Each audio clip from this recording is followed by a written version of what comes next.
I was a state trooper for 25 years, and over those years, I thought I'd seen it all. Or at least, that's what I believed, until one particular night proved me wrong. This happened quite a few years ago during a night patrol on the interstate. It was around 4:30 in the morning. If you're familiar with the old TV show Cops, you'll know it followed real officers on duty, filming some of their most intense or interesting encounters. The show was hugely popular back in the day, though they don't produce new episodes anymore.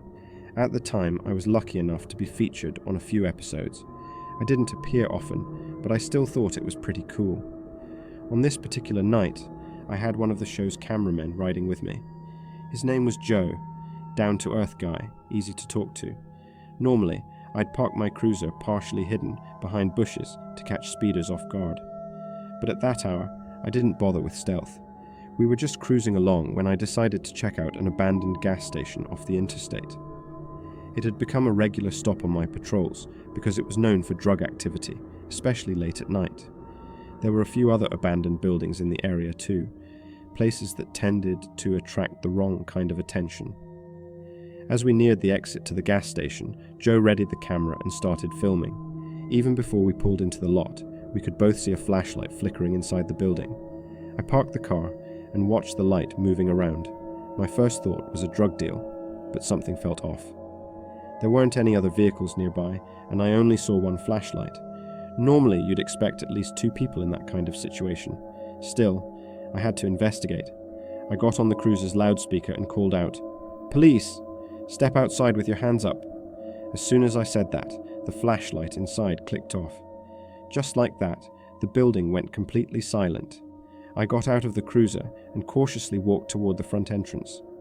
Joe followed closely behind with the camera. The door was wide open, and as I got closer, a foul smell hit me, like something had died in there days ago and had been left to rot. I swept the inside with my flashlight and announced myself again. "Police." The place wasn't large, so even small sounds echoed. I paused and listened, and that's when I heard it. A dragging sound, like something being pulled across the floor from the back of the building. "Who's there?" I called out. No response. I moved inside slowly, heading toward the source of the noise. In one of the back rooms, my flashlight caught what looked like a figure crouched or standing partially behind some debris. I pointed my light at them, but the moment I did, they bolted, rushing through a back exit and vanishing into the night. I chased after them, but as soon as I stepped out, I realized the odds were against me. The building backed into a massive cornfield. The moment that guy disappeared into it, he was gone. Still, I ran a few paces into the field before realizing it was pointless.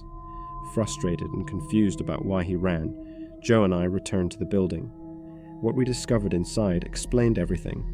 In that back room, we found a body, lifeless, decomposing. It had been there a while. The dragging sound, that had probably been the killer trying to move the body when we showed up. I called for backup immediately and reported the scene. To this day, the person responsible was never found, and the victim was never identified. The footage we recorded that night, it never aired. For obvious reasons, the producers chose not to include it in the show, but Joe and I never forgot it. When I was 17, my mum had a job that required her to travel frequently. She was gone so often that, during my later teenage years, it became routine for my dad and me to have dinner together, just the 2 of us. We bonded a lot during those outings, sharing stories, catching up, and enjoying the quiet normalcy of grabbing a meal after a long day. I remember one night more vividly than most. We decided to go to Pizza Hut. It was one of our go-to spots. I think we both liked the familiarity of it. The same booth, the same order, the same casual conversations. It was around 7 p.m. when we headed out, and my dad had just finished his shift. At the time, he worked as a police officer. He wasn't in uniform when he came to pick me up. He usually changed out of it before heading home. His job had always seemed fairly normal to me back then. He worked regular hours, rarely brought anything from work home, and hardly ever talked about the darker side of policing. To me, he was just Dad, reliable, calm, and always ready to crack a joke or two.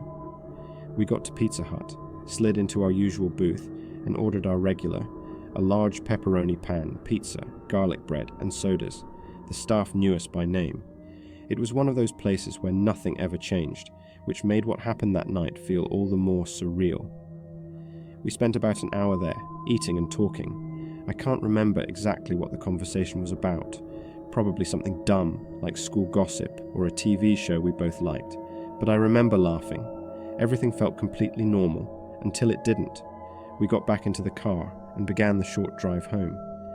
It was dark out, but not late. Maybe 8:15 or so. The roads were familiar, quiet suburban streets, street lights flickering on one by one as we drove. I remember looking out the window and zoning out a bit while my dad drove, the hum of the engine and the warmth of the car making me feel a little sleepy. At some point, I realized my dad wasn't really talking anymore. We were mid-conversation, something about whether or not I'd seen a new movie, and he just stopped responding. I looked over and noticed his expression had changed. He wasn't looking at me or the road anymore. He was focused, deadlocked, on the rearview mirror. "What's wrong?" I asked, trying to sound casual. He didn't take his eyes off the mirror. "That SUV behind us," he said quietly. "It's been following us since we left the Pizza Hut parking lot." My stomach tightened. I turned in my seat and glanced behind us. Sure enough, there was a blacked-out SUV tailgating us. No headlights, just those eerie running lights that barely illuminated the grille. It was driving too close, uncomfortably close. My dad stayed calm. His voice didn't rise, but I could feel the tension. "Let's see if they're really following us," he said. He turned onto a side street, then another and another. It wasn't our usual route home. We were just circling, making random turns that no one would logically make unless they were deliberately trying to follow. I watched in growing dread as the SUV mirrored every move. "That's not a coincidence," I said, my voice cracking slightly. "No," my dad agreed. "It's not." It was now close to 9 p.m. The streets were mostly empty. I could feel the weight of silence pressing down inside the car, broken only by the sound of our tires on the road and the occasional rustling of leaves blown by the wind. Then, the SUV flipped on its high beams. Bright white light filled our car, so harsh it cast long shadows across the dashboard. It was aggressive, deliberate. My dad's jaw clenched, and I could see the shift in him. He went from cautious to fully tactical. He wasn't a dad driving home anymore. He was an officer in survival mode. "Grab my phone," he said suddenly. "It's in my jacket, pocket by the door." I fumbled to get it, my hands trembling. My fingers could barely grip the device, and I struggled to unlock it. "Go to contacts, look for Charlie. Call him. Put it on speaker." I did as he said. After a few rings, a cheerful male voice answered. "Hey, Charlie, it's me," my dad cut in, urgent. "I've got a black SUV tailing us. Been following since Pizza Hut. Still on us. It's aggressive." There was a pause, then muffled voices and the unmistakable beeping of radios in the background. "What's your location?" Charlie asked, all cheer gone from his voice. My dad called out street names as we kept moving, but we were still trying to throw the SUV off. Charlie started guiding us. "Okay, listen. Turn into the Tesco car park coming up on your left. We've got 3 response units moving in from the opposite direction. Just get there. Stay calm." My dad didn't hesitate. He swung into the Tesco parking lot, the SUV still tight on our tail. And then, chaos. Red and blue lights erupted around us, flooding the parking lot in color. Sirens wailed from all directions. Police cars boxed us in within seconds, cutting off the SUV's exit. It all happened so fast, I could barely register it. My dad threw the car into park and jumped out, running toward one of the officers. I stayed frozen in the passenger seat, heart pounding. Outside, there was yelling, commands, names, muffled exchanges. I saw shadows moving, officers surrounding the black SUV, weapons drawn but controlled. After what felt like an eternity, the driver's door of our car opened again, and my dad climbed back in, looking composed. "It's over," he said quietly, starting the engine again. "We're good." We turned around in the lot and headed back toward the entrance. As we passed the scene, I saw the SUV surrounded by police. 3 men, young, probably late 20s, were in handcuffs, pressed against the hood of the vehicle. I couldn't stop staring at them. They didn't look scared, just angry. On the drive home, my dad finally opened up. He explained that for the past few years, he'd been part of a special task force focused on intercepting large-scale drug operations. Their work involved high-risk busts and takedowns of trafficking routes across the country. It was dangerous, and until that night, I had no idea he'd ever been involved in something like that. He said when operations like those go sideways, when large shipments are intercepted and money is lost, people on the losing end sometimes want revenge. Specific officers get targeted. He had received threats before, but never anything that close to home. I never wanted you involved in that world, he said quietly. But tonight, they brought it to us. A few years later, my dad retired from the force. He doesn't talk about his job much anymore, but every now and then, if the mood is right, he'll mention that night. Of all the things he experienced in his career, that was the moment that shook him the most. Not because of the danger, but because I was in the car with him.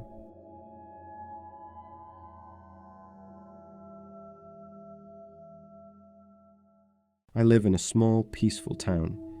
It's the kind of place where you don't have to worry about walking alone at night. I share a one-story house with my sister, but she's hardly ever around. She spends most of her time at her other place in Florida. The houses on my block are spaced about 100 to 200 feet apart, and across the street there's a stretch of woods. I stick to a pretty regular routine. I get home from work, make dinner, take a shower, relax a bit, then go for a run. When I get back, I have a light snack and head to bed. One night, just like any other work night, I went for my usual run, but when I got back, I noticed something strange. A white van was parked across the street. It caught my attention because random cars almost never park on these streets. Our neighborhood gets very little through traffic. As I walked backward up my driveway to unlock my front door, I glanced at the van and could tell someone was sitting inside. I couldn't see much. It was dark, and maybe the windows were tinted, but I knew someone was in there. Later that night, I started hearing odd scraping sounds coming from outside. Curious, I looked out the window and called out, "Hello!" The sound immediately stopped. I had no idea what it was. Maybe a neighbor doing something in their yard, I thought. Eventually, I brushed it off and went back to what I was doing. The next day was Friday, my last day of the work week.